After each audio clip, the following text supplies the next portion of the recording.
You are listening to TMBDOS. They must be destroyed on sight. The following podcast about film often contains foul language, discussions of an adult nature, and spoilers for the films discussed are to be expected. Now take it away, Dr. Rausch. They must be destroyed on sight.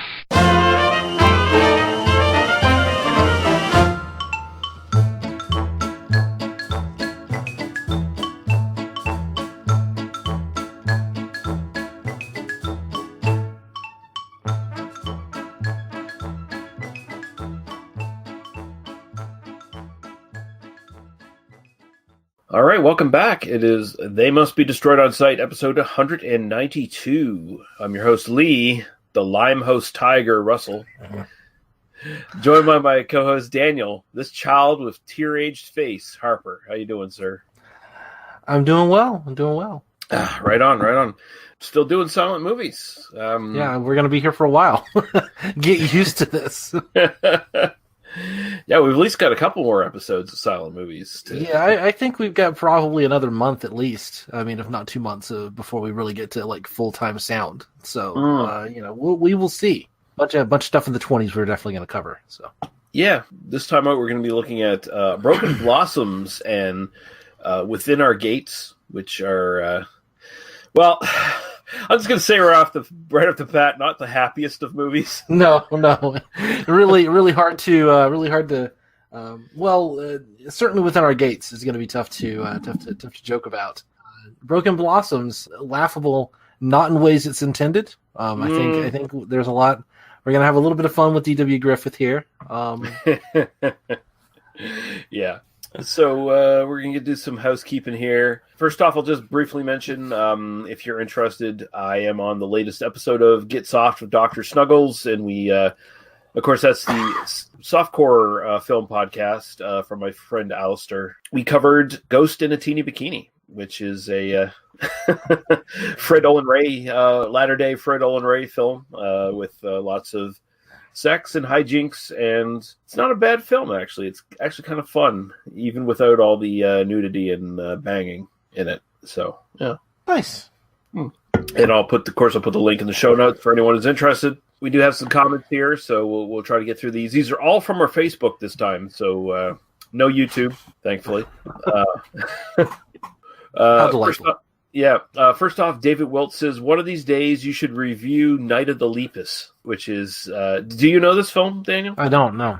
This is the this was right in the midst of the 1970s animals attack film craze. But in this case, it's giant rabbits. So, okay. So there was a lot of, superimposed rabbits, made to look to giant scale on the screen at the same time, with people trying to pretend to react to them, and probably its claim to fame is it stars DeForest Kelly. Nice. Does he get eaten by a giant rabbit, or do I have to watch the film to find out? I'm not spoiling it for you. All right. Well. Yeah, no, I'm kind of thinking, once we get up into the later decades, we're kind of thin for films, so I'm just going to put it on the list. Yeah. Well, that's not because there don't exist films. It's just because we started off filling out the lower reaches to make sure we had some stuff to cover. So yeah, I have no doubt that when we get to 1973, we will have many films on our roster. Yeah. So we have comments from Robert Ward, who is a newcomer to our Facebook group. I know he's on some other Facebook groups like Cinema Psyops and stuff like that, and I think he kind of got referenced to us from Court Psyops. So thank you, Court. Says, I'm a new listener and even newer group member, but let me say I'm really interested in seeing the coverage of silent films. I enjoyed the 2 episodes already and see some choice films on the list that I'm dying to hear. Hell, the 2 episodes are the reason I finally decided to join, and thanks very much. He goes on to say, I have 3 film tattoos, and he actually posted pictures in the Facebook group of these. A Trip to the Moon, and he's got Chaplin from City Lights and Lon Chaney Sr. from his Latter-day Clown film. He didn't put the title there, and I didn't look it up, but he does have a little sort of mini video thing showing his tattoos all on one arm, and yeah, they're pretty fucking badass. He's got the moon with the fucking rocket in its fucking eyeball, and while I don't have one of Metropolis, I have to say you have your work cut out for you, as I absolutely adore the film and rank it amongst my favorites. No pressure. Sure. We'll see. The reality is, we put a whole bunch of stuff on the list, and there's no guarantee we're going to hit every single title. Metropolis would be kind of on the short list, but it also just kind of depends on what else looks interesting, because I know we've already got several that fit into 1920. I think that's 1927. I think we've got several already kind of on that list that fit in there. So, if we don't hit it this time, we'll come back to it at some point. We've got some like the classic ones to do in the 20s, and then some obscure ones. So yeah, I don't want to just kind of hit all the high points. That's kind of part of what the reason was to pick a whole bunch of films. And so I don't know. Like I would love to do it. I don't know. We'll see when we get there in a few weeks how we feel about it. So, but we will put it on the list to do at some point in the not too distant future. But I don't think you'll. I'm considering we still have a bunch of silent films to do. I don't think you'll be disappointed in our picks anyway. At the very least, City Lights is almost certainly on the to do list as far as I'm concerned. I would almost certainly consider that a must do. So, and he has one last comment here where he's sort of commenting on the actual like screenshots I put of our master list here. Although it's a little out of date now. I should update it because I added a bunch of shit to it. He says, not bad. With the inclusion of City Lights and already covering A Trip to the Moon, you are covering 2/3 of my tattoos with nearly missing the final one. The Clown. I have as Lon Chaney Sr. You ever are going with a more obvious choice to represent him with Phantom of the Opera. Not a bad selection of films, though. It's always interesting to see what others pick out of the silent era. And yeah, that's just kind of the thing we're doing. We're sort of feeling around, seeing what looks good to pick, and not trying to plan too far in advance. That's kind of the goal as well. So yeah. I have one last comment here, and this is from Jeff Williams and his recommendation of the week. And I already stuck this on our master list because 1955 had nothing on it. He says Crash Out from 1955, a surprisingly brutal prison break thriller led by an all-star cast of noir character actors, including Arthur Kennedy, Too Late for Tears, William Benedict, The Glass Key, William Tallman, Hitchhiker, Gene Evans, Armored Car Robbery, Luther Adler, DOA, and Marshall Thompson, dial 1119. Journeyman B movie writer-director Louis R. Foster punches well above his weight class with his violent gem that belies his otherwise mediocre filmography. Yeah. Yeah, sounds good. Let's do it. I mean, every time next week. Let's just skip to 1955. Sounds fine. No, every time Jeff Williams puts one of these on there, it's just like, yeah, that's on the list. Like, why is that not on the list? That's on the list. How have I not seen this already? Come on. Yeah, thank you, Jeff. Yeah, so we can move on now to what we've watched in the last while. I know you have one thing to mention there, Daniel, so I'll throw over to you. Yeah, I watched a new movie. I watched Dolomite Is My Name on Netflix, which I very much enjoyed. Mm-hmm. It's the same writer duo that did People vs. Larry Flint and Ed Wood and a bunch of those other kind of Man on the Moon, a bunch of those other biopics from the 90s and 2000s.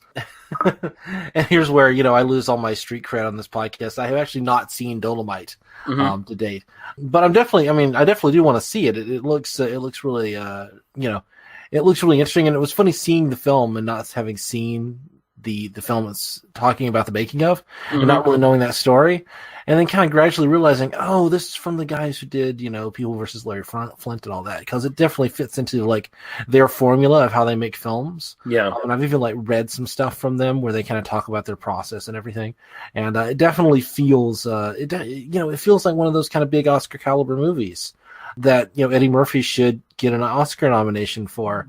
And, it's a Netflix movie. So, Yeah. I wouldn't say Murphy necessarily should get an Oscar nomination for it. I'd actually say the female co-lead. Is actually and I've seen Dolomite. I've seen all of Rudy Ray Moore's films. Right. Eddie Murphy sounds and looks nothing like Rudy Ray Moore. and that being said, he kind of captures Rudy Ray Moore perfectly at the same time, which is kind of weird. But the takeaway I had from that movie was that all the supporting characters were amazing, and kind of spot on and dead on. The story itself is really good because it's more about Rudy Ray Moore paying back to his friends who stuck with him throughout the entire process, right?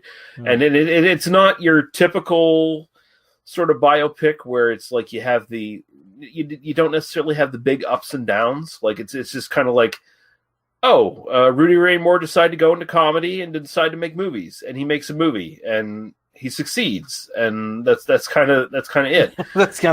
Yeah, it's about all the problems he runs into doing it, and all the kind of people around him, and people kind of pretty much like accept it and go like, I mean, look, we'll give you the money if you need some, but like you're going to be in hock to us for like the rest of your fucking life if it doesn't make money. And so that's sort of the stress kind of comes from, have I bitten off more than I can chew, as opposed to kind of the ups and downs of something like, again, People versus Larry Flint, where like, and then I fell into heroin for 10 years. Rudy Ray Moore, like after his sort of film career sort of petered out, there's a different story there that they don't even go towards. So, like, this is all about basically the making of like the Dolomite character. Right. That's what it's about. If you're not familiar with that, I liked it a lot. I thought it was a good movie, and it's definitely worth seeing. But it's not on my top 10 list or anything. I mean, I'm not saying it's like that, top tier. It's definitely entertaining and it's definitely enjoyable. And I think that people who listen to this podcast will, if they haven't watched it, they will enjoy the film. I mean, it is kind of slight, in terms of, it's not really kind of telling.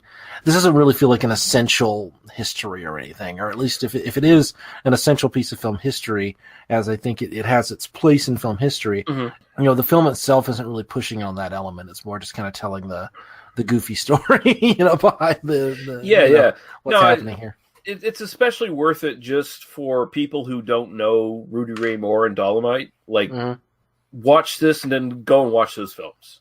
Yeah. Because even though, like let's make no bones about it, those films are not good. Like, they're not good in a traditional sense at all. Like, they are the bottom of the barrel kind of blaxploitation stuff. They're just kind of not great, but they're highly enjoyable and they're important in film history, and they're great party movies at the same time. Just watch this, and if you like it, check out fucking what Rudy Ray Moore was doing. Check out his comedy albums. Check out his dirty ass comedy albums where he's like naked on the cover of his album with a bunch of naked chicks, and it's like, just really on the nose jokes about I'm sticking my dick in her and shit like that. Like. No bones about it, but it's really good stuff. Yeah. Things I'll mention. I watched the Netflix release of that short film by David Lynch from like 2016 or something like that. Back in the day, like what did Jack do or whatever it's called. Okay. It's a noir kind of pastiche in a way where it's David Lynch plays a cop who is interrogating a talking monkey. And and then they do the sort of process where they have like a human's lips superimposed on the monkey talking. And it's only 17 minutes, so it doesn't overstay its welcome. It's typically weird Lynchian stuff where he's, kind of, it's just kind of like one of his short art films that he's been doing like all the time when in between actual like feature length movies. And I liked it. Like it kind of is Twin Peaksy in a little way, but it's him kind of working through noir kind of tropes at the same time, and all the dialogue is like, it doesn't make sense. It's surreal. I'm not going to pretend I understand what the fuck he's going for, because I don't honestly believe Lynch even knows what he's going for half the time. Like, he just is like, fuck it, I'm just doing weird shit. Does the monkey take a piss and then go like Heineken at any point in the film? No, the monkey does. The monkey does have a love affair going on with a chicken, though, and talks descriptively about running his hands up the chicken's breasts, and and how that's like the greatest feeling in the world, kind of. Well, sounds like another masterpiece from David Lynch. It's actually It's an enjoyable 17 minutes. I don't even mean that. I don't even know if I'm joking at that. Like, it sounds very David Lynch. Yeah, no, I'd say it's a one-time watch, but it's an enjoyable one-time watch from David Lynch. Like, if you want something different on Netflix right now, that's the most different thing on Netflix you're going to find. All right. Well, we'll seek it out for sure. Definitely. The other thing I'll mention is recently I watched Joker. And, that film was way overhyped. There's no opinion you can have on this film that will not piss people off. It's just, it's just the reality. I know our friend Kit Power loves this film. Yeah, no, he was like changed. He's a changed man because of Joker. I don't get that. He also really loves Gangs of New York, though. So, well, okay. I'll say it's someone who really loves Martin Scorsese, doesn't know what Martin Scorsese's films are actually about, but knows how to ape his visual style and put it on screen. The film is beautiful. It looked great. Like, it's a great looking film. Joaquin Phoenix performance, everything you've heard about it, it's true. It's a great performance. It's also smoke and mirrors because it kind of hides the fact that the film itself isn't all that really deep. Certainly, there's never been a film starring the Joker that did that. No, of course not. Of course not. The Dark Knight, It's weird. Like, this film would be way better if it didn't have the sort of stigma of Batman on it. Like, if it was just a vigilante film, and even then, I don't think it would work all that well, because here's the thing. Like, this film, I found it kind of insulting, its attitudes towards mental illness. It's just like, oh, well, here's the message of the film. If you piss off the mentally ill, they're going to murder you. Like, which is... Why don't I just watch this film next week and we can talk about it for real? Because I think it's time for us to, like, I don't want you to have to dance around this any longer. So I'll tell you what, I will watch the film next week and we will discuss it briefly at the beginning of the next episode. How does that sound? Yeah, and here's the thing. I'll say I liked it. I liked it all right. I just feel like it's a lot of people are reading way more into it than it's actually there.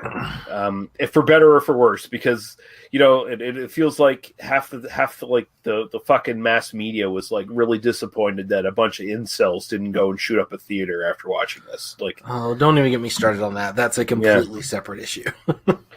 But I mean, it's a film that like hints at Antifa and stuff like that without understanding it at all, and it's kind of like baiting. And I was really disappointed in those aspects. At the same time, it's like, oh my god, great performances, looks really good on its face, really interesting movie to watch, and could have been way better. That's kind of where I sit at that. But yeah. I'll mention one more. I watched Color Out of Space, which is the return to directing from Richard Stanley. The last thing he did, he was the fired director on the Island of Dr. Moreau from... Okay. Who, before that, he did a couple interesting genre films, and so he got that big job on Island of Dr. Moreau, got fired, went crazy, disguised himself, and infiltrated the production of it while it was still going on and shit. So he's finally back, and he makes a H.P. Lovecraft adaptation with Nicolas Cage at the forefront. You got the full-on Nicolas Cage craziness that is not as well checked as it was in like a movie like Mandy, which I loved. But at the same time, I liked this a lot. I thought it was story-wise, it kind of followed H.P. Lovecraft's Color Out of Space story fairly well. Mm-hmm. A lot of interesting visuals. The gore and stuff was like just a direct callback to Carpenter's The Thing. There's actually a scene that's like a direct homage to Carpenter's The Thing, involving a bunch of llamas of all things, which is just interesting. Nicolas Cage milking llamas is probably a meme that's going to happen somewhere down the line, because he does that in this. It's not bad. It's not perfect, but I've heard really interesting things about this, so it's on my to watch list for sure. But it's definitely a geek show. Like it's very over the top in a lot of ways, but and it kind of depends on your tolerance for Nicolas Cage. Like if you don't like big Nicolas Cage, you're probably going to be super turned off by this, but I thought it was pretty good. I thought it was pretty good overall. So I thought it adapted the source material and kind of is true to sort of Lovecraft's cosmic horror stuff in a lot of ways. So yeah, it's worth checking out. And that's all I got. All right. Yeah. All right. So we're done then. We don't have any more to do. We can end the podcast. See you next week, guys. Yeah. No. Yeah. We can talk about racism now. Is that what's going to happen? Yeah, we're going to talk about racism. We're going to talk about a lot of racist shit. We're going to be back after some podcast promos and some music, and we're going to talk about a lot of racist shit. Some of it intended, and some of it clearly not. Yeah. How about throwing a little beach party for yourself and letting these people to get to know you oh so better? Hey kids, it's me, your good friend Alistair, here to tell you about a wonderful movie podcast called Get Soft with Dr. Snuggles. What happens is, every 2 weeks, the love of my life, Siobhan, and I are joined by a cast of friends, family, internet weirdos, and special guests to guide you through the wild and woolly world of erotic thrillers and softcore films. Everything from alien abduction, intimate secrets, to Zarita, Passion's Avenger, and all points in between. Check it out now on iTunes, Spotify, or wherever you get your podcasts. What's that horrid man talking about?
All right, Broken Blossoms from 1919.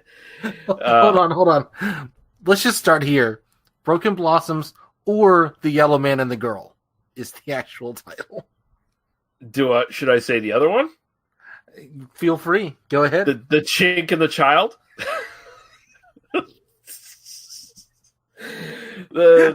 Yes.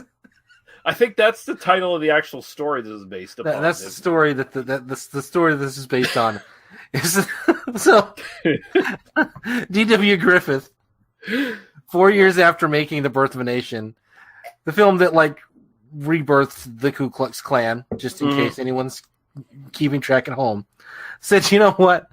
I'm going to adapt the book, The Chink and the Child." But I mean, Daniel, I need to back away from the racism slightly. We're going to call it The Yellow Man and the Girl. But Daniel, he made Intolerance. That's his apology for Birth of a Nation. That's not what that was. Intolerance. No. He published a booklet in 1916 that was about the intolerance that people showed his goddamn film, The Birth of a Nation. And also, that's what intolerance means. And also, all these people being intolerant to me was rebirthing the Ku Klux Klan. Anyway. All right. I'm not angry about this. And also, people were really mean to Jesus. The fictional. They were really mean to Jesus. They were really mean to Jesus and me. And despite this, D.W. Griffith, director here, is still an incredibly famous director for his time. Together with Charlie Chaplin, Mary Pickford, and Douglas Fairbanks, founding United Artists. So there is some good from D.W. Griffith. Also known for being a pioneer in modern film techniques to a certain degree, with close-ups and stuff like that. So there are probably overstated. I mean, honestly, probably there's a cult of Griffith that everything he used, he gets credited with inventing.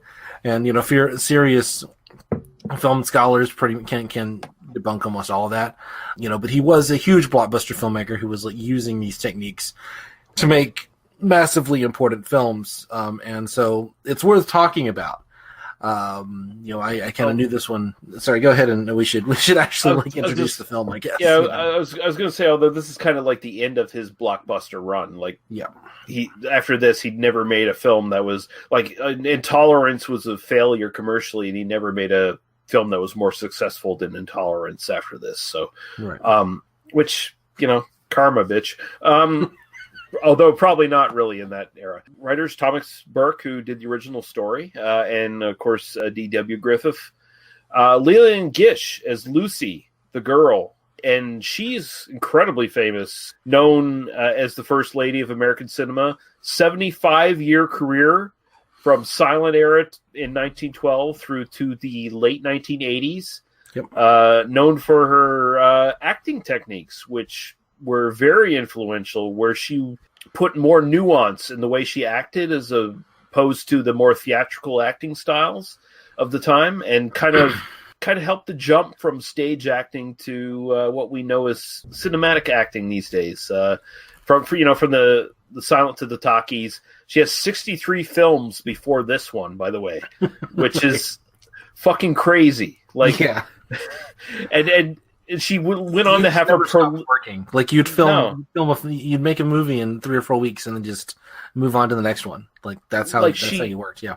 She died in, I think, 93, and her last film was with Bette Davis in 1989 or something like that. Yeah. So did not quit. Richard Bartholomew as Ching Hun, the Yellow Man. Donald Crisp as Battling Burroughs, and he was Ulysses S. Grant in Birth of a Nation. And and he had a pretty long career. A lot of these people had actually fairly long careers. Arthur Howard as Battling Burroughs' manager. Edward Peel Sr. as Evil Eye, which is, I don't know if this guy's more insulting as a yellowface. I think we'll get there. In a minute. George Berenger as the spying one, and Norman Selby as a prize fighter. And here's the synopsis here from Tony Fontana. Ching Hung is a missionary whose goal is to bring the teachings of peace by Buddha to the civilized Anglo-Saxons. Upon landing in England, he is quickly disillusioned by the intolerance and apathy of the country. He becomes a storekeeper in a small shop. Out of his window, he sees the young Lucy Burroughs. She is regularly beaten by her prizefighter father, underfed, and wears ragged clothes. Even in this deplorable condition, Ching can see that she is a priceless beauty, and he falls in love with her from afar. On the day that she passes out in front of his store, he takes her in and cares for her. With nothing but love in his heart, he dresses her in silks and provides food for her. Still weak, she stays in the shop that night, and all that Ching does is watch over her. The peace and happiness that he sees last only until Battling Burroughs finds out that his daughter is with a foreigner. And yeah, that's kind of what it's kind of painting a nice picture of this. Which it's definitely painting a shall we say whitewashed portrait of this. Okay, so I'm just going to throw over to you, Daniel. Talk about this film. Sure. I kind of knew this one. I knew this one by title. I had kind of read about it and really didn't remember much about it. I was like, oh, melodrama with Lillian Gish and it's later D.W. Griffith, and yeah, we should do it. We should definitely do this one. Completely forgot the racial element when I picked this one. Honestly, it's nice. It pairs quite well with the next film. So, I think it puts within our gates into context. There's a tendency to kind of look at this and go like, oh, it's a product of its time. And let's just highlight this right now. The quote unquote Chinese characters in this are white men in yellowface, and it's a very overt yellowface. There's two overt ones, and then there's a lot of background characters who are actually Asian. Right. Yeah. The same kind of thing that he did in Birth of a Nation, where he had, blacked up, African American characters playing, in your key roles, or blacked up white people playing, right, and then surrounded by a mix of black people and other white people in blackface. So, this is, nothing unique to this film. Nothing that we're not going to see over and over again as we move forward. I'll say Barthelmess is Ching Huan is playing a stereotype. In fact, he's playing three stereotypes. He's the inscrutably wise Chinese man who, by the way, in the titles, it's not like, oh, we need to go and fight and like bring our teachings to the civilized whites. It's like the brutish Anglo-Saxons. Yeah, and I guarantee you that's not what D.W. Griffith felt about this. No, he's obviously sort of throwing shade on the Chinese by. Well, he's got a counterpart scene here where there's this Catholic priest who's like, "Oh, here's my friend, brother, whatever, or father, whatever, who's going to go to your country, and he's going to bring the religion to the heathens." Right. It's like, yeah, okay. I mean, it's hard to know exactly what D.W. Griffith believes, certainly in Birth of a Nation. And I once did a podcast about Birth of a Nation. It was a disastrous recording. I probably still have the basic elements somewhere that might end up being something at some point. But I recorded, I've seen Birth of a Nation many times. I recorded like 4 hours on it. I am intimately familiar with Birth of a Nation. It is a masterpiece. We are not doing it on this show for a lot of really good reasons. There's no need to go through it on this show. But yeah, so talking about this, just aside from, just take the racism out for a second. All right. Although it's hard because it just comes right back up every time you think about it. But take the obvious yellowface out of it for a second. Yeah. Okay. This is a melodrama. Sorry. I was going to say the lead character is both. He's an inscrutable Chinese wise man. He's a servant or a kind of a low level worker, like a shopkeeper. And he's like yellow peril to the white woman, and so he kind of gets to be all three of those things at once, depending on like what the script needs him to be. And he also gets kind of like saintly and sexless and chaste, and it's basically every Asian stereotype rolled into one. It's kind of the basic thing, and it's played by a white guy. Again, that said, the melodrama is pretty effective. Like once you can kind of look past that, I think that the story of Ching Wan and the girl Lucy Burrows. They kind of like he kind of like longs for her, and he sort of sees her for who she is, sees her beauty for what it is. It is kind of one of those things of no one else realizes how gorgeous Lillian Gish is in this film. It's weird because like everyone else, like and her father just treats her like an object to abuse. Right. And he treats her like it's not healthy either. He puts her on a pedestal. Like it's exactly. like it's it's the Madonna or the whore thing. Right. Like, I mean she kind of has like a Cinderella story in a way. I mean, although she's more brutalized than, sort of like forced to work or whatever. Right. I mean, she does that, but it's more, she's kind of the but young woman.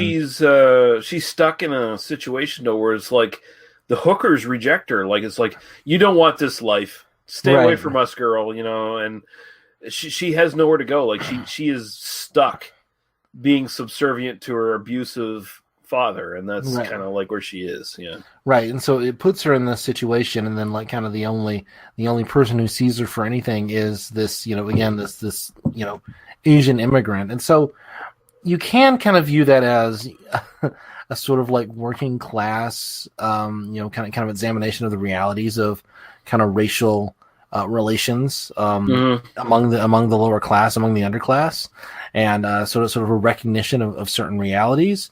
But the film, it leans towards that, but it is difficult to really give it a lot of credit for that, just because of just how depersonalized Shin Wen is. Even if we did have him played by an Asian man, by a Chinese man, I do think that a lot of the cinematography, this is shot on sound stages. This isn't shot anywhere. This isn't shot on location, but it's pretty. I mean, it's gorgeous photography. Obviously, I mean, this is incredibly well made.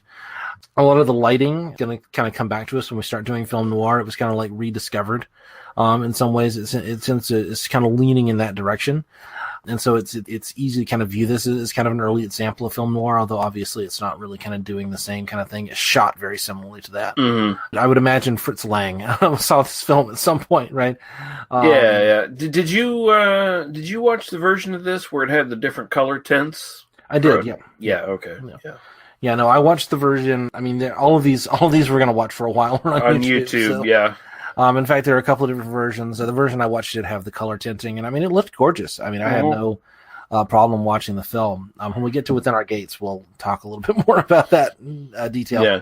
But yeah, I mean, it's gorgeously done. It's obviously very well shot. It's well acted all the way across. Yeah. Despite the fact that Bartholomew is playing this awful stereotype and not really given humanity by the script or by the you can tell he's doing what he needs to do in order to play this character. I'll give him props for that. I mean, it's well made. The fight sequences, there's a big boxing sequence towards the middle of the film. It's very well done. Very effective. If you slowed that down, that would look like an actual boxing match. It's that well done. And I mean, that's partly because like around the time the film was made, you could have almost just like shot an actual boxing match. You could have shown up in one of these places. And then it ends with a noble sacrifice and some people dying and stuff. And I don't know, some of the putting Lillian Gish in threat and peril for the entire film from her father. Some of that stuff gets really, really uncomfortable once you kind of realize who D.W. Griffith was in his real life. Like he definitely. He thought that was hot, probably, so he's kind of acting out his own, like, kind of little sexual fantasies. God. I mean, he was kind of a groper and a bit of a brutalizer of women, but by all counts. And so there is something kind of deeply uncomfortable about that. But it is, again, well executed. It's a deeply unpleasant film to kind of watch and to talk about. I mean, there's just, the humor is just wow, look at how fucking racist and awful this is. But it is well made. It is incredibly well made. It is, yeah. In some ways it's, it's easier to watch in a lot of ways than Birth of a Nation, although it's certainly shorter. But while it's easier to watch, the bits that are uncomfortable are even more kind of like uncomfortable in even more complicated ways. Like at least Birth of a Nation is just kind of overtly racist and terrible, whereas this thinks it's being kind of like a liberal crusader to some degree. And so it does kind of hit you in just that like uncanny valley of awfulness in some ways. Yeah, I don't know. It's kind of hard to I don't know. I keep wanting to find a joke, but it's kind of difficult. It's a difficult watch. It's a beautiful looking film. The print I watched on YouTube is about as restored as you're going to get, and it looks great with the different color tints. Definitely helps, like with the mood and everything. I have no doubt that D.W. Griffith had no intent in a lot of this that I sort of pulled from it at the same time, like. I'm just kind of pulling this stuff, maybe even just kind of fooling myself half the time.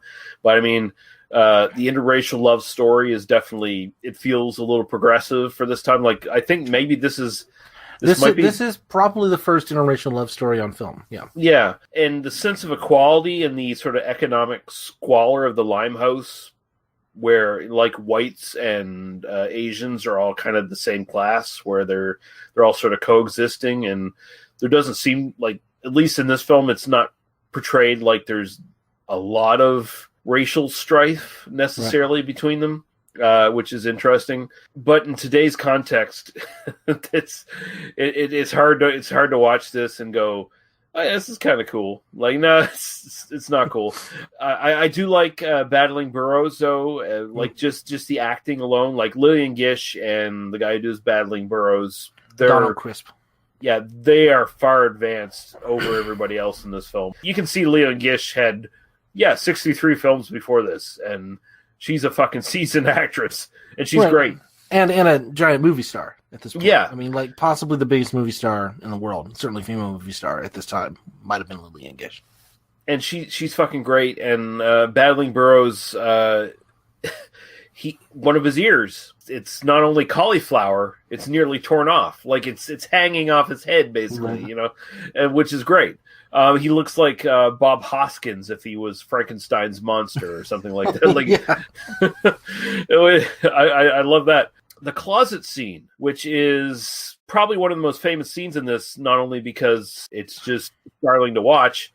The trivia for this also is like, apparently when this was being filmed, people actually thought someone was being killed or something like that because Griffith was encouraging Gish to scream as she did this.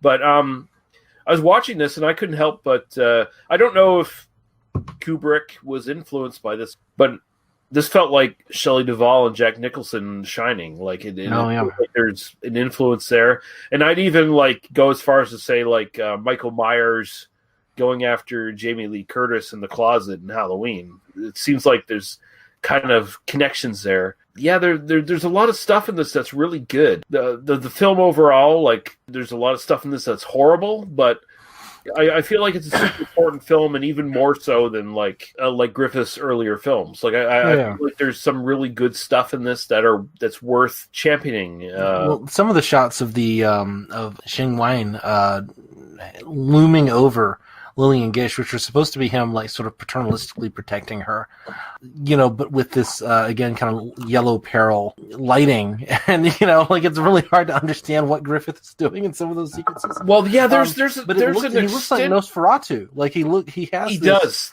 Yeah, there's an extended shot of him, like, where it goes on for a minute or something, where he's just looking at her, and it's straight up Nosferatu or something along those lines. Well, where they give him this like hunchback. He's kind of like standing, like hunched over. Yeah. He's deeply dehumanized, and yet he's supposed to be this sort of love interest. And I mean, it's like, but look at this beautiful woman falling in love with like Nosferatu, the monster from China. It's like it's so well-meaning, and yet like it is. We're doing the Searchers. This is the whole conversation around the Searchers. We just lucked into it, didn't we? And at this time, you couldn't have like a white woman kiss an Asian character, whether it's an Asian or a man, dude doing fucking yellowface. You couldn't do it, and so it's very sanitized. It's very simplistic. It's very there's no depth to the love story between these two characters. Again, it's putting Lillian Gish on a pedestal. Like it's very, very simplistic, very naive, and there's a lot of uncomfortable shit in this film. Like I was watching. I mean, I've probably not been more torn by a film in a long time than this, honestly, because I like so much of this, and then at the same time, a lot of this just made me feel like, oh my god, this is terrible shit. The guy who plays Evil Eye, who is clearly Caucasian, like. They don't even like an Italian Goomba. He does. The only thing that I can see is they shaved his eyebrow. Hey, yo, boss, I'm Evil Eye. I'm gonna go check out the broad there, man. And I mean, our main character Yellowface and him, all they did is basically shave their eyebrows. Like they look more like Vulcans than they do fucking Chinese. And I'm expecting fucking Captain Kirk to walk in and karate chop one of them or some shit, like it's just I don't know what I'm giving a recommendation. It's a really well made film, but it's a really the intentions I don't believe the intentions were good. I believe it was more Griffith trying to bolster his PR Like, I think that's what he was trying to do in this. People should probably see this if you're interested in early cinema. Yeah. There's a lot to like in this.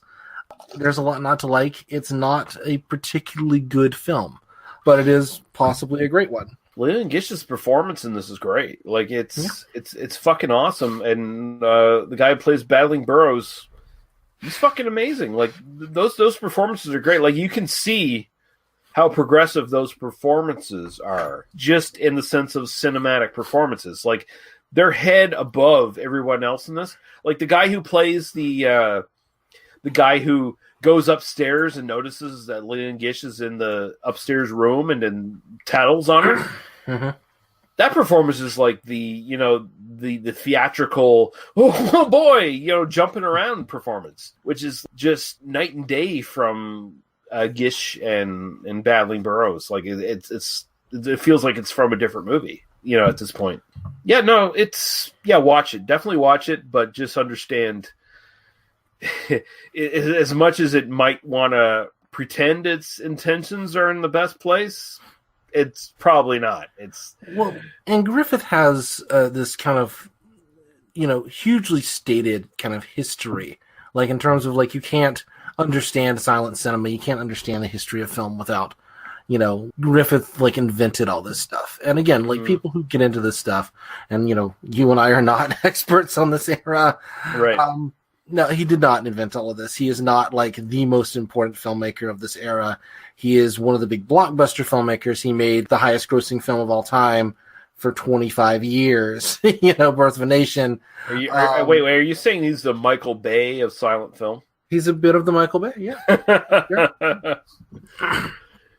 Because that was actually kind of a comparison I was thinking of when I was watching this. Like, yeah, kind of like the the nuance is just not there. It's not even like the Michael Bay. I mean, you could the Christopher Nolan, technically, highly technically proficient films that are like deeply, deeply fucked up on every other level, and that aren't even really that innovative in their like technique.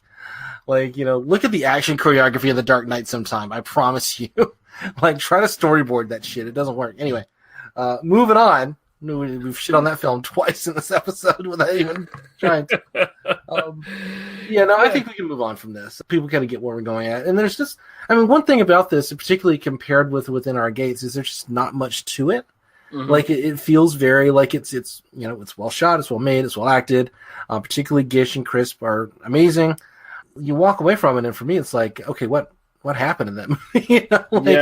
There's nothing really sticks to it, Yeah, everybody died. Everyone you care about dies, and that's it. Budget $88,000. Box office was $600,000 apparently in the U.S. at least. And a little bit of trivia here: this movie was originally made for Adolf Zucker at Paramount Pictures, but D.W. Griffith bought it from him in order to release it through his United Artists company. We mentioned Ching Han is very saintly in this. That's definitely a departure from the actual source material, where he's just an Asian guy who joined the Merchant Marines and then gets trapped in an opium den and.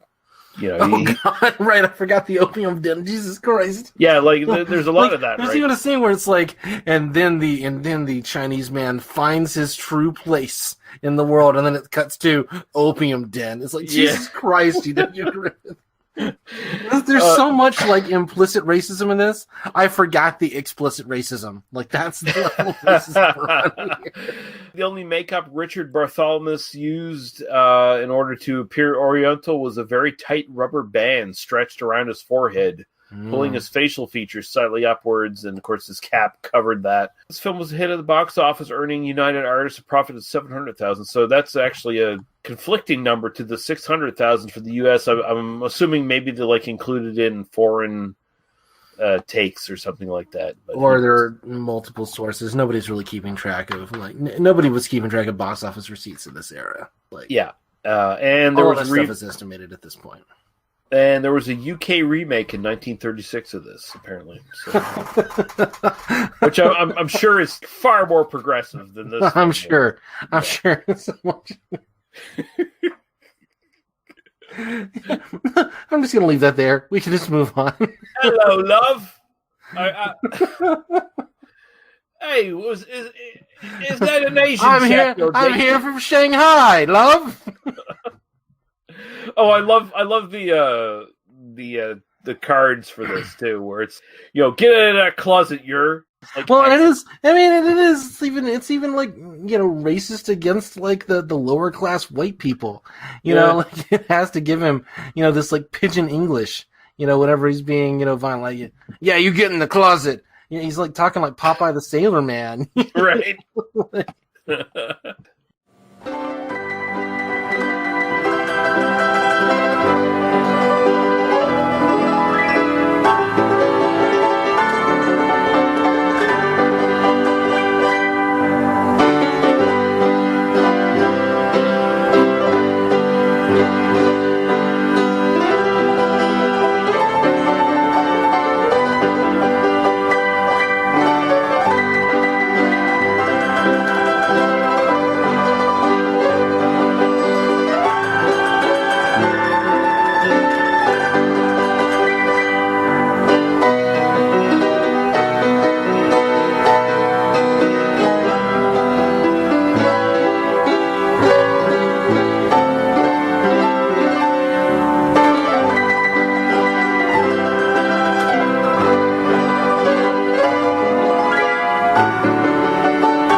Moving on, Within Our Gates, 1920, and this is directed by Oscar Micheaux, novelist and filmmaker who did 44 films, credited as the oldest surviving black-directed film, I guess. The oldest surviving film directed by an African American. Yeah. Written by him as well. Evelyn Preer as Sylvia Landry, Flo Clements as Alma Pritchard, James D. Ruffian as Conrad DeBur, Jack Chenault as Larry Pritchard, William Smith as Philip Gentry, Charles D. Lucas as Dr. V. Vivian, Bernice Ladd as Mrs. Geraldine Stratton. Oh my God, we're going to talk about that bitch. Miss Evelyn as Miss Elena Warwick, William Starks as Jasper Landry, Maddie Edwards as Jasper's wife, and Ralph Johnson as Philip Griddlestone. And synopsis here from Arthur Hausner. Oh my God, this is a big synopsis. Why did I copy and paste this shit? There's a lot of movie here. Like, there is. 79 minutes. This is... Yeah, we'll get to that when we get to commentary, but yeah, please, go ahead. Southern Negro Sylvia Landry visits her cousin What's the Alma. term that they used at the time, and it's in the title cards, so it's all right. So, it's all right, people. It's fine. Don't get too fucking woke on us here. Visits her cousin Alma in the north, where there is less racial prejudice than in her hometown in Piney Woods in the deep south, and is anxiously awaiting her fiancé Conrad. But Alma has designs on Conrad and tricks Sylvia into compromising situations, and he abandons her. Disheartened, she returns to Piney Woods to help a reverend running a school for young Negroes. Sylvia learns that the reverend hasn't the heart to turn away poor students, and unless he can raise $5,000 to supplement the $1.49 per child per year that the state supplies, the school will be closed. She goes up north again to try to raise the money and has little success, but meets kindly Negro Dr. V. Vivian, who helps her regain her stolen purse. When she saves the child from being hit by an auto, she herself is slightly injured, but the owner of the car is philanthropist Mrs. Elena Warwick, who is sympathetic to her request and promises to donate the $5,000 to the school. Her bigoted Southern friend, Miss Stratton, that fucking bitch, tries to talk her out of the donation, and Miss Warwick gets so incensed, she raises the amount to $50,000. Her job done, Sylvia returns to Piney Woods, but Dr. Vivian has fallen in love with Sylvia and goes to Alma to try to find her. There he learns the shocking details of her past and that of her family. And yeah, that is kind of the plot, and so much is left out. Yeah, so much is left out even there. But yes, that is roughly the plot. Yes, that's a good job, Arthur. Yeah, Daniel, let's get into it. Should state that this is a film that, like A Trip to the Moon, was thought lost for a while, and they found a print from Spain, and they sort of did the same thing with the title cards, where it's like they were all translated to like Spanish, and they had to retranslate them back to English.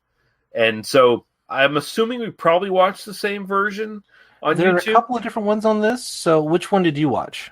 I watched the one, it was from United something films or something like that on YouTube, where it had like the restored, it was like for the 1993 restored version of this, where it had like remade title cards and stuff like that in between. The one that I watched was the Library of Congress version, which had restored title cards, which looked the clearest. It was the easiest to watch.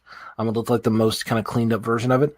But it had no audio track. So I had same here. Yeah. So we made the same decision. There is a version of this on Amazon Prime that the audio is there. It actually sounds like a really nice score. Oh, one nice thing to say about Broken Blossoms. I did really like the music in that. It is really good, and apparently D.W. Griffith was like behind the music in the original version of that too. Like I don't know if we listened to his music from it, but whatever. These films would have played with usually like live accompanying scores, and they would have mixed and matched, and who knows what, if you saw it, it was not like attached to the print or anything. Anyway, right. Yeah, so I watched the version without music, which I said last time, when we did the Perils of Pauline, I was like, actually, I kind of got into this more without a score. This, I think it did detract from it. I feel like having like music to kind of, propel along would have helped to make this a little bit clearer. I'm just gonna say now, this is on the possibles for best of the year list for me. I got a lot out of this film. Again, as someone who's studied Birth of a Nation pretty closely, a lot of this is a direct response to Birth of a Nation. I mean, it is kind of commented on that way. That's kind of the thing that people know about this, if they know nothing else about it. Did the director not though say he really didn't do this as a response though? Like, did he not deny? Like, I think I read somewhere he denied that this was a direct response to that. Okay, well, I don't know. I mean, it's kind of like but it still is. And there are shots in this that are directly, like, I don't care what he said. There are shots in this, like, in particular, like, there's a scene in Birth of a Nation where, this escaped slave goes and rapes a white girl. Yeah. And there's a shot in this where it's the old guy's brother is, like, stalking a woman. And it's literally a shot for shot, like redo, and as well as it could be done on the like literally nothing budget they had to make. So if Miss Shaw denied it, it was more like, yeah, I want people to see this film, so let's just not say anything. Well, I think you can't divorce this also from there's a conversation, and look, we're two white guys. Let's not pretend we're not. We're not, like scholars on this era. This film definitely exists within a particular context within the African American community at that time. Mm-hmm. Micheaux was kind of a devotee of Booker T. Washington, and at this time there was this debate between Booker T. Washington and W.E.B. Du Bois about kind of like how African Americans should rise up in society, like kind of like what they should do in order to kind of like escape the balance of white supremacy. Booker T. Washington's answer was, look, don't fight for your right. Don't fight for the right to vote and that sort of thing. You should fight for the right to be educated and to learn a trade so that you can then better yourself economically.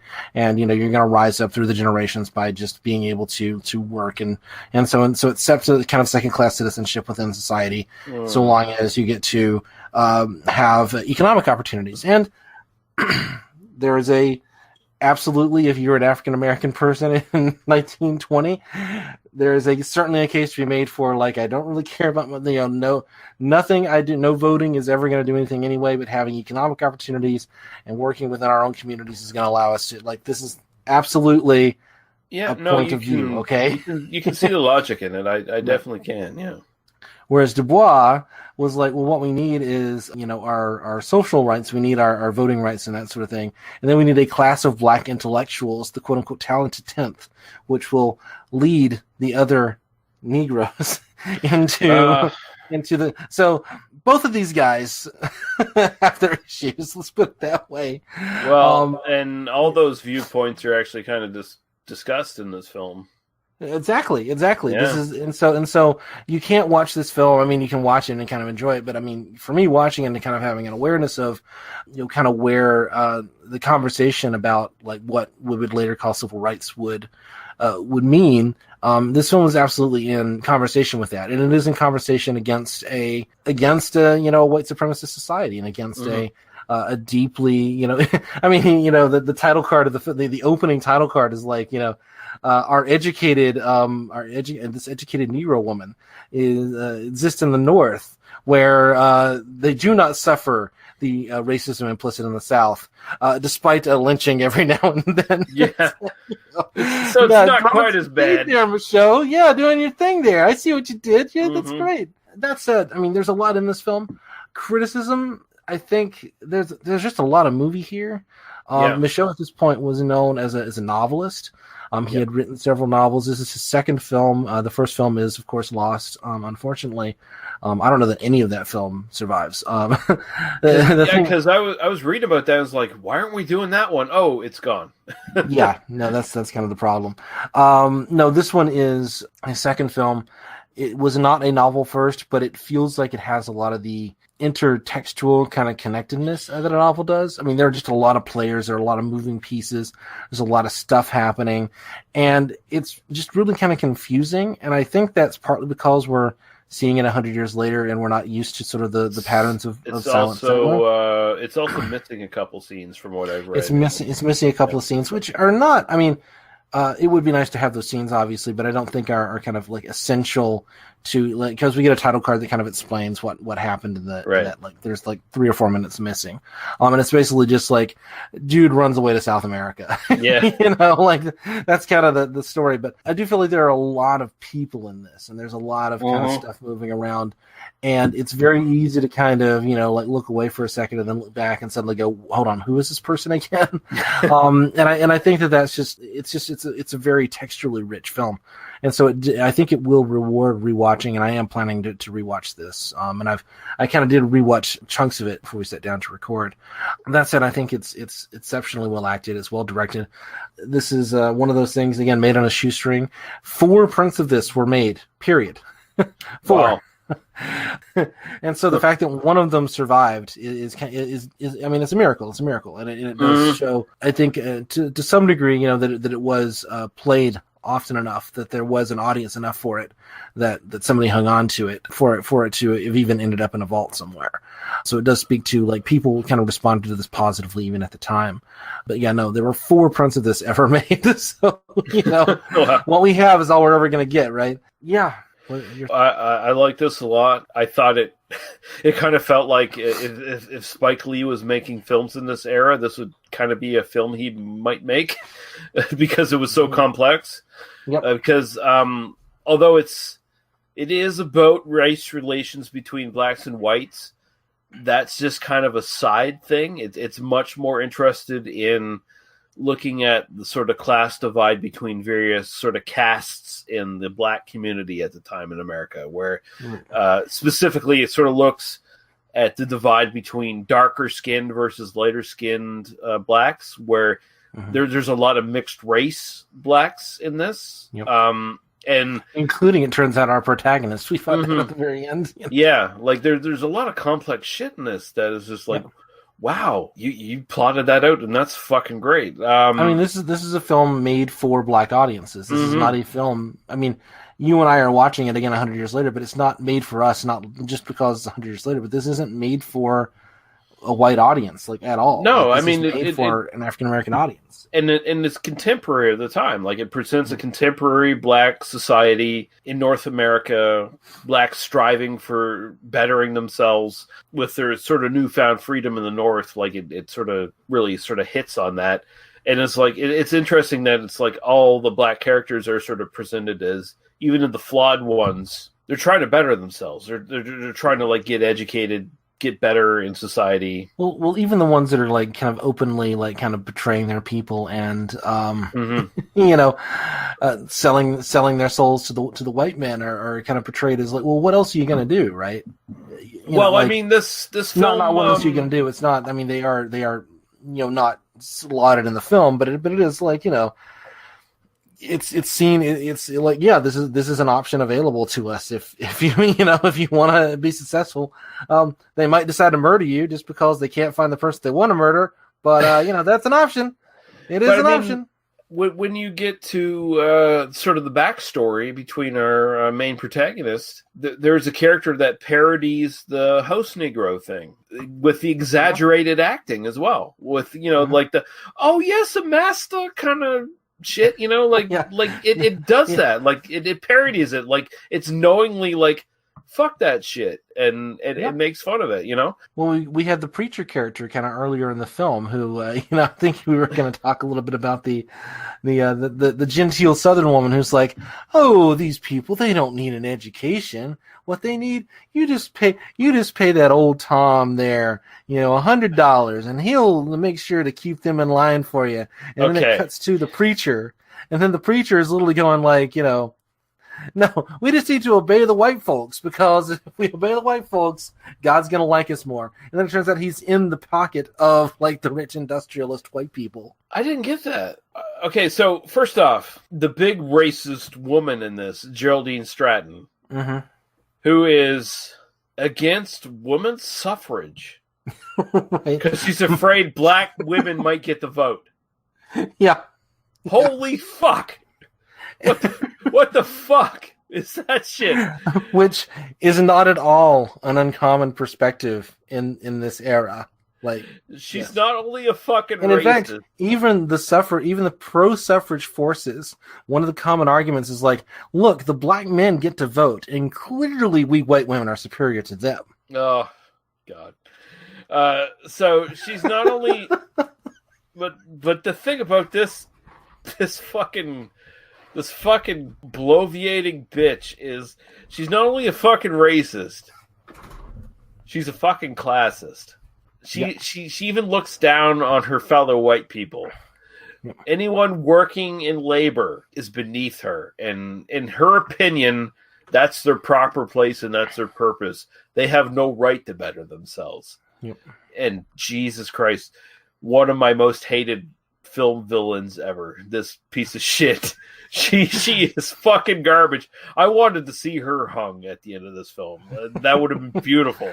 Yeah, no. This film, it's pretty awake to the fact that the white man used religion to pacify the black population in America.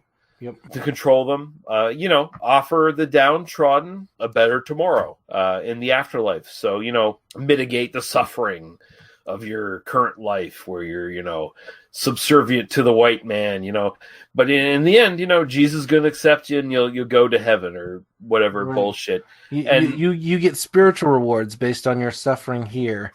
And we don't want the bounty that God has given the white man, because that just leads us into licentiousness and sin. Mm-hmm. And So I might be mistaken here. Correct me if I'm wrong. I thought the black preacher was not in the pockets of the white man. I thought he was actually kind of revolutionary and like basically saying, "Fuck whitey, us black people, we're going to be saved, and we should better ourselves." There are two preachers here, because there's one that's the guy who again, a lot of characters to keep track of.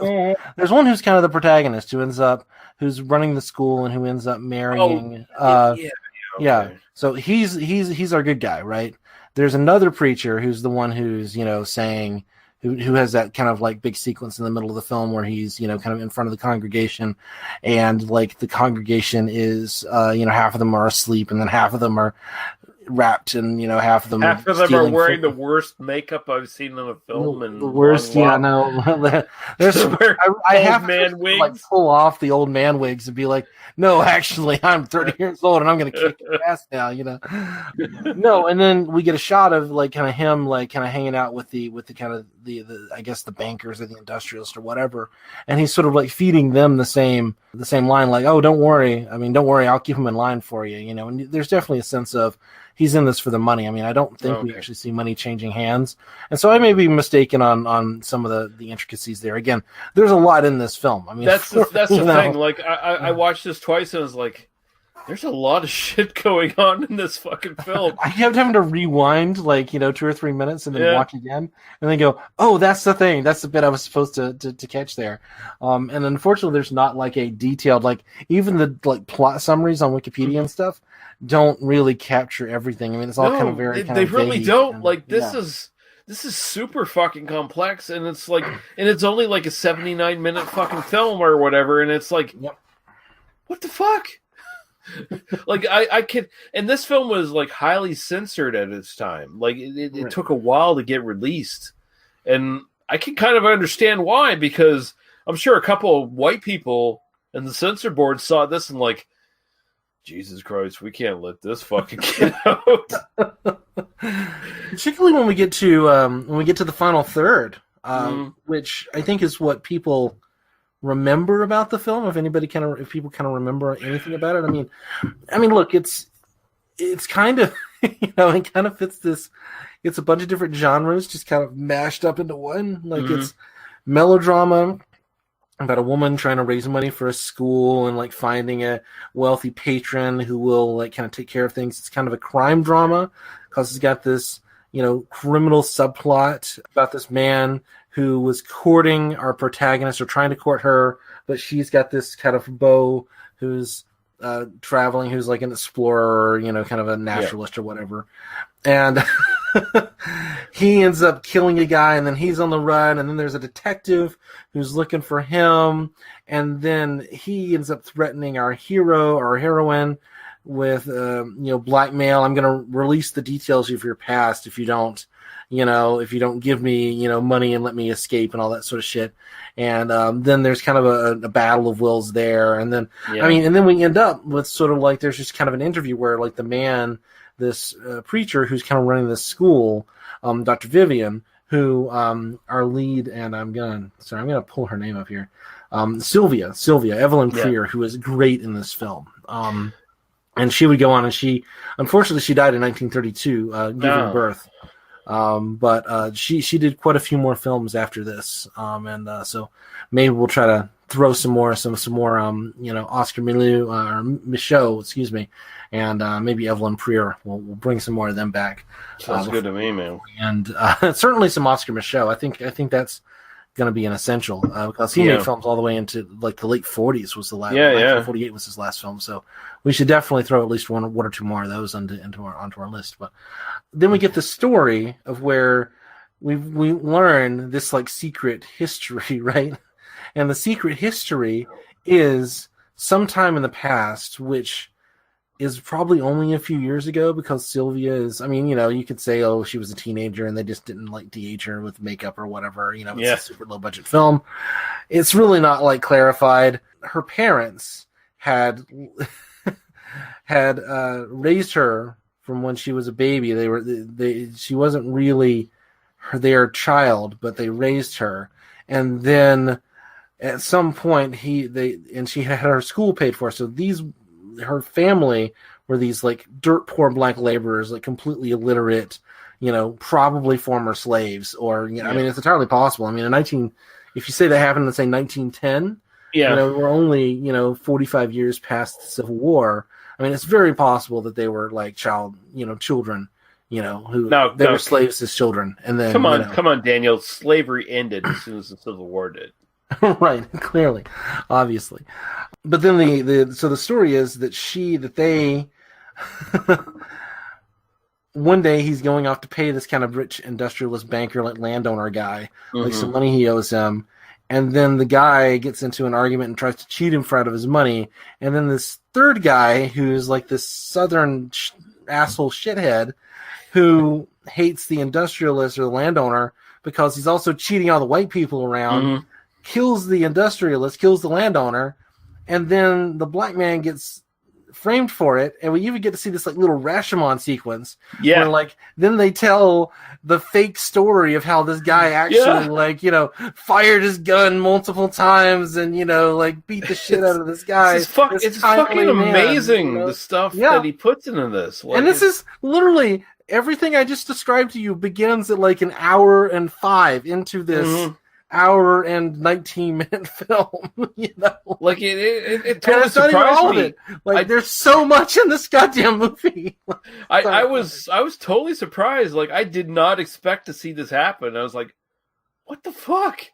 And you're totally right. Rashomon, like it's fucking Rashomon at a point in this. Like it's playing that game. It's doing like faulty memory, and it's doing this. The stories are told in order to make the black men seem to be a terror, kind of attacking white people, and this becomes like the justification for the lynch mob and the lynching scene. Like Jesus Christ, this would have been. And again, to be clear, black men were lynched, and you could buy postcards of it. Like this was, we think of lynching as like the kind of the version that we see in kind of the 50s and 60s, where it was like the secret thing where they go off and they just kind of leave the body hanging there, and it's just a warning. Like this, the warning was, we're going to take you to the town square, or we're going to take you a few miles outside of town, and we're going to like hang you and then burn your body and maybe like cut pieces off of you. And like, sorry, I'm not trying to wallow in details here, but it's really vile, disgusting. Like the most horrifying stories I've heard are some of these lynching stories. It's the parody host Negro character who he's standing around with a bunch of this mob of white people. It's like, well, I'm the one who clued you in that this white guy got killed by this other black guy. And they're like, well, he's not around. Why don't we just hang this Negro? And they do. And they do. They absolutely do. Yeah. It's like, fuck. I don't know if I should be excited by that or like really disgusted by it because that character is disgusting. Like that's Samuel L. Jackson in Django Unchained. Like absolutely. Yeah, no, clearly. And meeting his end at the hands of a lynch mob. That's not for me to feel any particular way about, honestly. Yeah. Like it's just not I don't get to have an opinion on that scene. Yeah. But yeah, and then it ends with you find out that Sylvia is the daughter of the brother of the guy who was the rich landowner, and like he is literally like approaching her and trying to rape her, and then like as he's like literally he's ripping her clothes off and finds like a scar on her left breast. Can't rape you now. Well, that scar, I recognize that scar. I have a daughter with that scar that I gave away to this old formerly slave family, and I paid for your education. So everything's fine so long as I don't actually rape you. You know, rape forgiven, whackity schmackity doo. Yeah. Right. Oh man. Yeah. No, this is a fucking great film. I love this film. Same here. Best of the year. Yeah, it's on the. I mean, who knows what else we're gonna watch this year. But I mean, it's there. At the very least, it's gonna go on my fucking honorable mentions. Yeah. No, I mean, it's the best film I've seen this year to date. Let's put it that way for sure. No questions asked. So, but yeah, no, this is one you should definitely see. Again, there is a version on Amazon Prime. It does have what seemed to be a good score, and there are several versions on YouTube. I mean, you can kind of click around, but the clearest version I found was one that seemed to be like kind of a pristine, kind of a cleaned up version with cleaned up title cards. That a lot of the blur is gone, and that was and that has like a Library of Congress title card before the beginning of the film, and that's that's certainly the one I watched. I would love to. I was tempted to just kind of play another version with audio in another window while watching the good version, just to get the experience. But who knows? But yeah, no. This is a masterpiece. It's phenomenal stuff. You'll probably want to watch it at least twice. There's a lot here. It's a little bit hard to follow. Yeah, and also this film was shot one time. Like they didn't do multiple takes of anything. Yeah, from what I understand. This was literally shot. What you see on film was we got some stage actors to sit there in front of a camera, and if something got fucked up, it stayed in the film because we don't have any more time and we don't have any more money. So there are some harsh cuts in this. Like I saw a cut at one point where it's showing a room with furniture, and then it does a harsh cut, and the furniture is visibly moved. Just a little bit, like a couple inches, but it's moved. Yeah. And it's like, okay, yeah, no, they didn't have time to do, they didn't have coverage shots or anything like that. That didn't exist at this point, so whatever. But yeah, no, great stuff. So what are we doing next time? We're doing the Cabinet of Dr. Caligari and Haxon. All right. Yeah. We decided we're gonna pass over Dr. Mabusa the Gambler. Yep. Which is like 4.5 hours. We're trying not to do the super long ones. Another reason why Metropolis might wait another cycle or two. But yeah, so I mean, we've got Cabinet of Dr. Caligari. We get Haxon, Dr. Mabusa Gambler. That's definitely going to be probably the next time around. Yeah, that looks good. Because we're good. We're definitely going to be doing a Dr. Mabusa film once we get into the 30s. So yeah. So yeah, it'll be fine. We're trying again. The list was not the canonical. We're going to do all these lists. The list was, these are list of possibles. Let us know what you want to hear, and we will decide not to do those explicitly. Yeah. People really want us to do Dr. Mabusa the Gambler. Fuck that. I don't think anyone said that. So yeah. No. Any of our 3 listeners, none of them said do that one. No. Because we got a whole bunch of YouTube comments. Got a whole bunch of YouTube comments that said, do Dr. Mabusa the Gambler, and we're like, fuck that. No, all the YouTube comments were like, where's Dr. Mabusa the Gambler? Where's the movie? And that one is actually out there, I'm sure. So whatever. Yeah. So, Daniel, where can people find you on their interwebs? You can find me. I'm on Twitter at Daniel Lee Harper. That's probably the best way to find me. I do another podcast about terrible Nazis. About Nazis.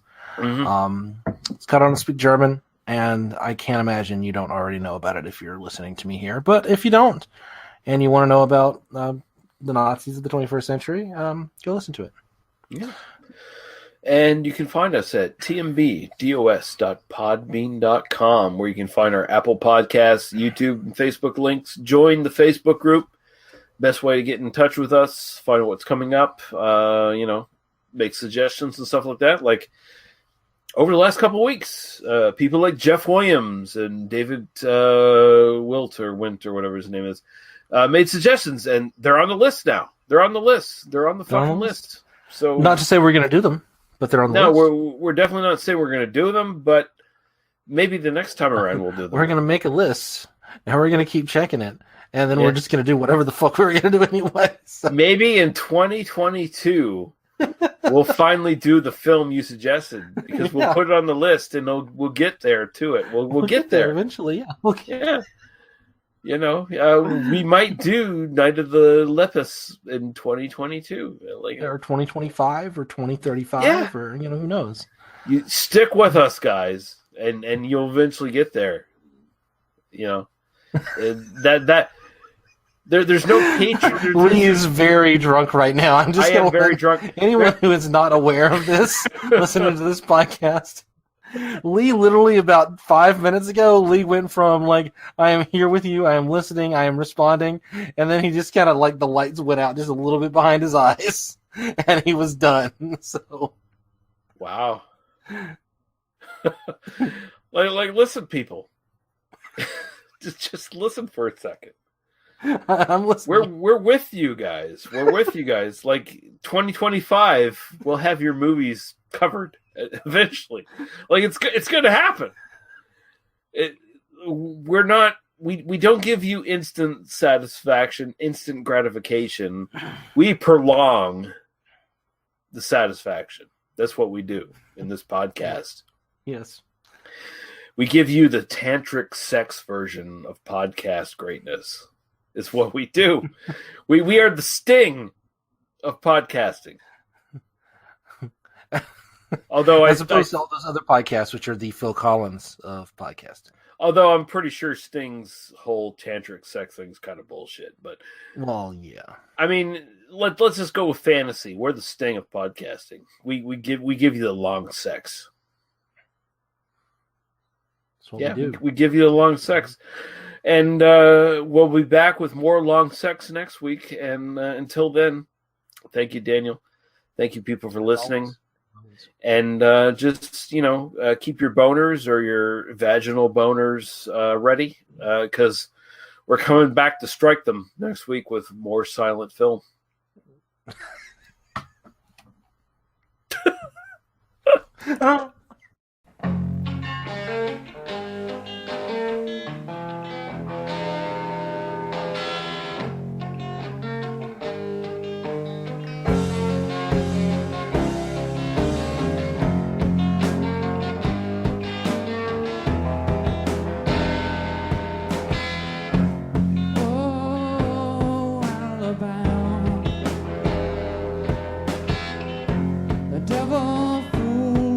The best laid plan.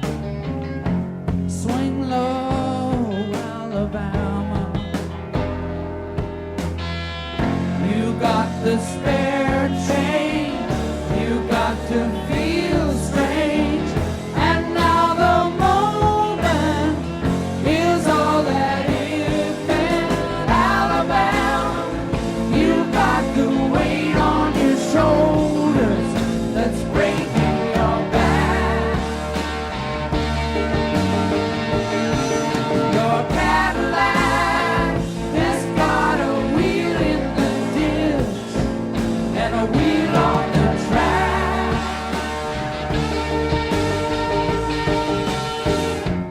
Oh, Alabama. Banjos playing through the broken glass.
You've been listening to They Must Be Destroyed on Sight. For other episodes, our links to Apple Podcasts, YouTube, and our Facebook group, as well as links to podcasts and websites of similar interest, please visit us at tmbdos.podbean.com. Thank you. Drive through.